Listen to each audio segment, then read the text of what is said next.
Assalamualaikum warahmatullahi wabarakatuh. Halo sahabat dan saudaraku semuanya dimanapun Anda berada, yang baik hati, ramah tamah, jujur, suka menolong. Dan pada kesempatan kali ini kita berjumpa lagi dengan saya Husein alias Pak Uci, petani pisang dari Sumbawa. Nah sahabat tani, tentunya saya sangat berharap agar sahabat semua tetap dalam keadaan sehat walafiat dan selalu diberikan kekuatan dan juga kesehatan, serta terhindar dari berbagai macam malapetaka, bala bahaya, bencana yang sedang melanda bangsa kita hari ini dan bahkan dunia pada umumnya, sehingga kita semua dan keluarga kita dapat beraktivitas seperti biasa, baik, lancar dan aman. Amin.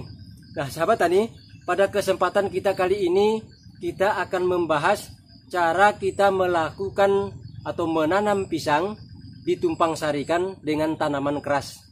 Nah, kenapa video ini saya buat? Kebetulan banyak beberapa hari yang lalu sahabat-sahabat kita yang juga bertanya, kebetulan memiliki lahan yang sudah ditanam kayu keras yang ingin ditumpang sarikan dengan tanaman pisang. Ada yang punya pohon jati, ada juga yang punya mahoni, ada sengon dan lain sebagainya. Bahkan ada yang juga punya rumpun bambu dan tanaman-tanaman yang cukup tinggi. Nah, seperti yang saya punya. Nah, sahabat tani, nah, Pak Husein, kalau kita menanam pisang di bawah naungan bisa apa enggak? Bisa tumbuh apa enggak? Bisa berbuah apa enggak? Berbuahnya bisa maksimal apa enggak? Nah, berbagai macam pertanyaan seperti ini, makanya ini sekaligus kita buat videonya untuk menjawab pertanyaan dari sahabat-sahabat.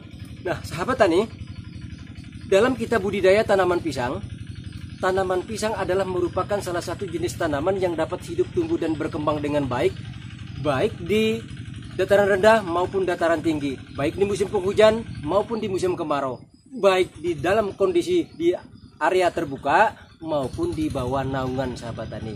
Alhasil bagaimana? Tentu itu yang akan menjadi pertanyaannya.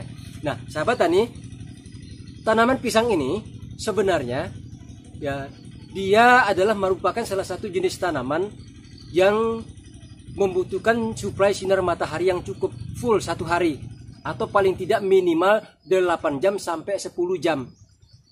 Nah, kemudian di samping itu, kalau di bawah naungan, nah tentu tidak akan maksimal. Kalau tadi di lahan terbuka, dia akan hidup tumbuh dengan maksimal dan buah yang dihasilkan pun juga bisa optimal, baik dari segi kuantitas maupun dari segi kualitasnya. Nah, maka kali ini ya kita bahas bagaimana cara memaksimalkan lahan yang kita miliki dengan budidaya pisang, dan pisang yang kita tanam juga bisa hidup, tumbuh dan berkembang secara maksimal, namun ala bawah naungan. Nah, sahabat-sahabat, jika kita bandingkan di luar naungan tentu akan beda. Nah, sahabat tani, sebelum kita lanjutkan, ya saya mohon dukungannya. Bagi sahabat saya yang baru bergabung, jangan lupa beri dukungannya dengan menekan tombol like dan subscribe. Dan jangan lupa aktifkan ikon lonceng notifikasinya agar channel kita ini ke depan semakin maju dan berkembang. Nah, sahabat tani, pada kesempatan kita kali ini kita akan membahas dua hal. Satu, masukan Pak Husein atau prinsip dasarnya dalam kita budidaya tanaman pisang di bawah naungan. Yang pertama, yang kedua adalah kita akan jalan-jalan dan saya akan tunjukkan kepada sahabat-sahabat tanaman-tanaman pisang saya yang saya tanam di bawah naungan. Bahkan naungannya cukup ekstrim, sahabat-sahabat, karena di bagian pinggir daripada lahan saya ini juga banyak tanaman-tanaman yang cukup tinggi, seperti tanaman kelapa, siwalan atau pohon lontar, kemudian tanaman mangga, ya, jambu, terus rumpun bambu dan lain sebagainya. Nah, nanti kita akan tunjukkan kepada sahabat tani. Nah, sahabat tani, dalam budidaya tanaman pisang, khususnya di bawah naungan, agar pisang kita dapat hidup, tumbuh dan berkembang dengan baik dan maksimal, serta kualitas buahnya yang optimal, ala naungan dengan baik secara kuantitas maupun kualitas tadi ada perbaikan. Nah, hal yang harus kita perhatikan, yang pertama kita harus melakukan pemangkasan terhadap ranting-ranting daripada tanaman keras yang kita miliki. Seperti sahabat-sahabat tadi yang punya pohon mahoni, yang punya pohon jati dan sengon. Nah, ranting-ranting yang tidak kita butuhkan usahakan dipangkas. Tujuannya apa? Untuk memberikan ruang agar suplai sinar matahari serta sirkulasi udara dapat berjalan dengan lancar, ya, walaupun minim terik matahari. Nah, kemudian yang kedua, dalam rangka melakukan proses penanaman serta perawatan harus betul-betul diperhatikan, tidak boleh diabaikan. Nah, agar tanaman kita dapat hidup, tumbuh dan berkembang dan bebas dari berbagai macam hama penyakit.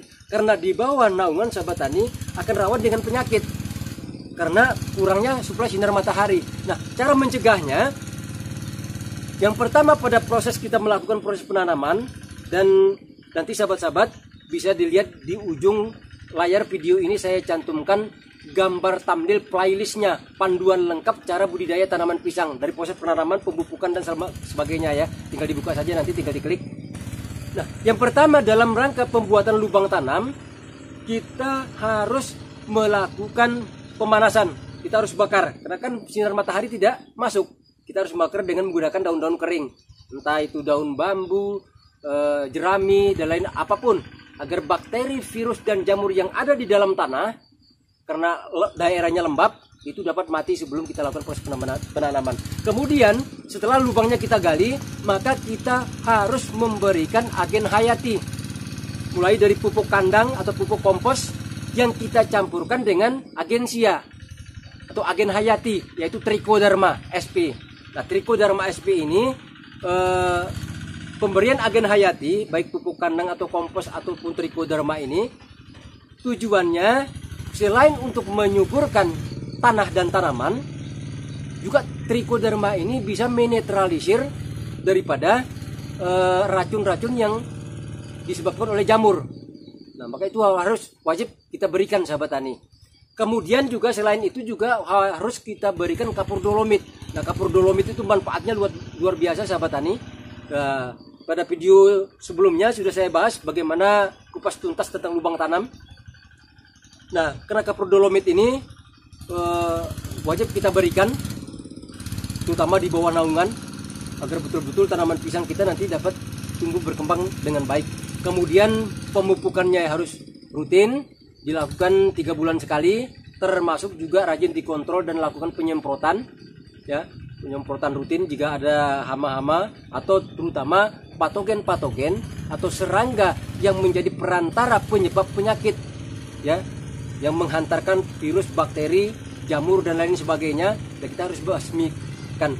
Dan yang terpenting lagi, kita harus menjaga kebun kita dalam keadaan tetap bersih dari berbagai macam gulma atau tanaman-tanaman liar yang tidak kita butuhkan, termasuk juga pelepah-pelepah yang sudah mengering, daun-daun yang sudah mengering, termasuk juga daun pisang yang sudah tua. Kita harus lakukan pemangkasan agar sirkulasi udara itu dapat berjalan dengan optimal walaupun di bawah naungan sahabat tani.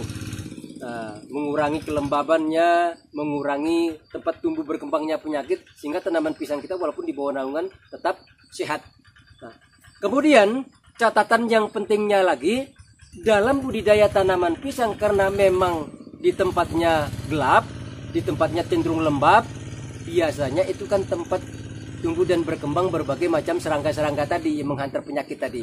Maka kita agar perawatannya lebih mudah, kita harus menanamnya pisangnya yang berbuah pendek, jangan yang tinggi. Kenapa harus yang berbuah pendek? Seperti Morosebo, kemudian ada juga Cavendish. Cavendish itu yang kira-kira tingginya antara 2 meter sampai 2,5 meter dari permukaan tanah sampai tepat keluarnya jantung.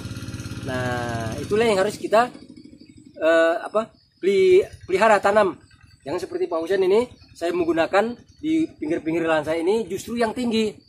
Karena memang kenapa saya berikan yang tinggi? Ya karena biar yang lain tidak ternaungi. Yaitu pisang kepok ada yang tingginya 5 meter, 6 meter saya tanam sahabat-sahabat. Nah, ini tentu akan repot nanti kalau dalam rangka kita lakukan perawatan. Maka kita harus menanam pisang yang pendek agar kita lakukan perawatannya lebih gampang. Terutama dalam rangka perawatan buahnya sahabat tani. Karena di tempat yang gelap ini paling serangga-serangga itu paling senang berteduh di tempat yang gelap, ya, terlembab. Nah, baik itu di pelepah pisang, daun pisang, termasuk juga di pucuk bagian pisang. Nah, itu akan rawan buah pisang kita terkena penyakit korengan, ya, atau bercak-bercak hitam yang membuat buah pisang kita tidak menarik. Nah, itulah harus kita perhatikan. Nah kalau pendek kan enak kita rawat seperti morosebo. Nanti akan saya tunjukkan tanaman pisang yang ditanam yang berbuah pendek. Nah sahabat tani, itulah hal prinsip-prinsip dasar yang harus kita perhatikan. Nah sekarang bagaimana tanaman-tanaman pisang yang saya buat? Yuk kita cek. Nah sahabat tani, ini kebetulan juga saya nanam tanaman keras juga sahabat tani. Ini kalau saya sebut sebagai tanaman tunjangan hari tua alias gaji pensiun. Nah ini sahabat tani, ada mahoni, ada jati, ada sengon. Ya tidak banyak sih sahabat tani. Ini kira-kira 150 pohon. Nah ini tanaman-tanaman pisang di pinggir ini. Sahabat tani bisa lihat ini. Karena ini area kebun saya paling pinggir. Ini aliran air laut sahabat tani. Kalau airnya pasang akan naik ke sini. Nah ini sahabat tani, ini saya juga menanam pisang seperti ini. Ini kalaupun kena sinar matahari itu biasa sekitar jam 3 jam 4. Ya kalau pagi sampai siang nggak kena sahabat-sahabat. Sahabat-sahabat bisa lihat juga di sana. Nah ini kita akan tunjukkan yang sudah berbuah saja. Nah, di mana tadi saya sampaikan kita harus menanam pisang yang pohonnya pendek. Nah ini sahabat tani nih lihat. Ini pisang kepok saya, pisang kepok super, dan ini tingginya adalah kalau berbuah dari permukaan tanah sampai keluar jantung itu kurang lebih 6 meter. Nah ini sahabat tani bisa lihat. Ini tidak kena sinar matahari sama sekali sahabat tani. Ya kena hanya percikan-percikannya. Karena ini padat dengan pohon-pohon ini. Sahabat bisa lihat ini. Ada pohon kelapa. Ini tertutup bagian utara, bagian barat, timur sampai barat. Itu ada juga pohon itu. Nah, kan sahabat-sahabat bisa lihat. Nah, ini sahabat tani, pertumbuhan batangnya luar biasa. Nih, bahkan kemarin kita panen yang pertama pun alhamdulillah sampai 17 sisir. Ya pisang kepok ini memang antara 18 sampai 20 biasanya normalnya. Nah, itu sahabat tani bisa lihat itu sudah ada buahnya berbuah. Nah ini sahabat-sahabat bisa lihat. Nah ini buahnya jadi korengan begini sahabat tani. Kenapa? Ya buahnya nggak bisa kita rawat, butuh tangga yang tinggi. Ini tingginya nggak tanggung-tanggung sahabat tani. Tingginya 6 meter, bahkan ini lebih kayaknya 6 meter. Nah ini pertumbuhannya luar biasa. Nah ini lebih parah lagi nih sahabat tani. Ini kalau airnya pasang, itu sahabat tani, kalau airnya pasang, ini pohon pisang ini terendam sampai setengah meter sahabat tani. Tapi inilah hebatnya pisang kepok, mampu bertahan di area yang asin. Kemarin ini kita tebang, itu ada bekasnya. Itu cuma ada 5 sisir sahabat tani. Kebetulan dulu memang saya tanam yang indukan yang ini, yang sudah dewasa. Tapi 5 sisir itu sahabat tani, buahnya luar biasa besarnya. Kayak sebesar lengan buahnya. Bundar lagi.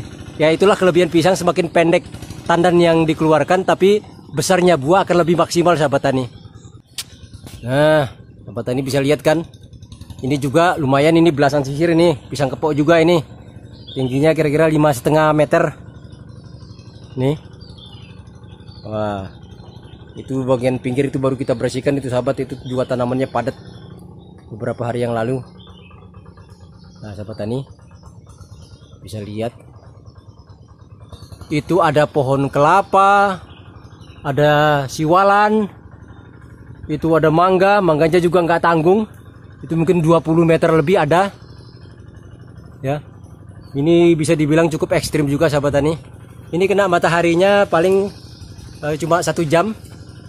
Ya 1,5 jam lah. Kira-kira ada setengah jam bisa kalau sudah sore. Nah, sahabat bisa lihat buahnya.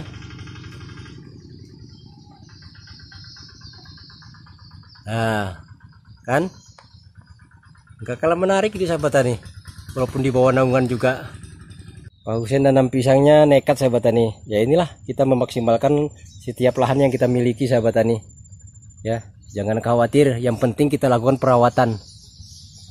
Nah, Ini juga, itu juga sahabat tani. Ini kalau kita hitung 1, 2, 3, 4, 5, 6, 7, 8. 8 sahabat tani itu. Kurang apa kalau naungannya sahabat? Ada nangka, siwalan, kelapa lebih parah lagi di daerah sininya. Nah ini lagi ya berbuah itu kan. Itu kan 1, 2, 3, 4, 5. Lumayan lah 5.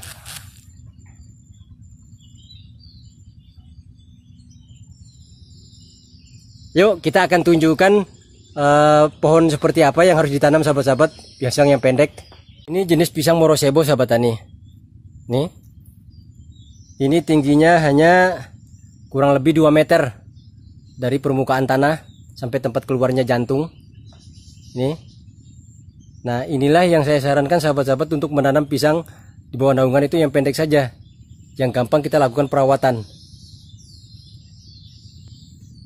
Atau sejenis pisang ini pisang ulin.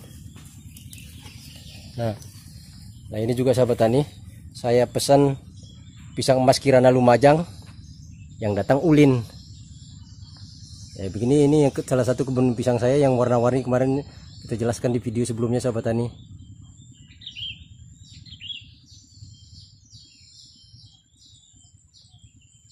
Nah sahabat tani, ini seperti ini. Ini depan kita ini adalah pisang Morosebo. Sahabat bisa lihat tingginya hanya kurang lebih 2,5 meter dari permukaan tanah sampai tempat keluarnya jantung. Nih.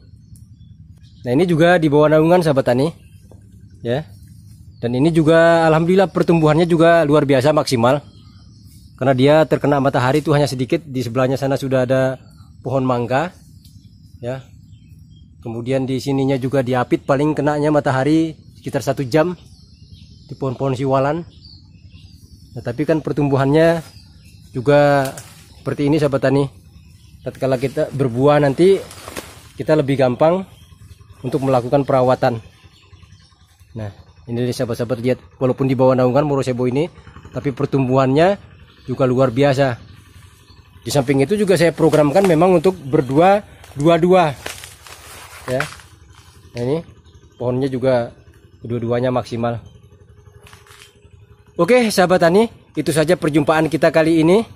Terima kasih sahabat tani mengikuti saya. Mudah-mudahan ini bisa menjadi masukan buat sahabat-sahabat yang ingin budidaya tanaman pisang khususnya di bawah naungan. Tidak usah ragu. Ayo kita manfaatkan setiap luas lahan yang kita miliki, kita maksimalkan dengan sebaik-baiknya agar kita sebagai petani memiliki nilai plus sahabat tani. Dan kurang lebihnya saya mohon maaf. Wassalamualaikum warahmatullahi wabarakatuh.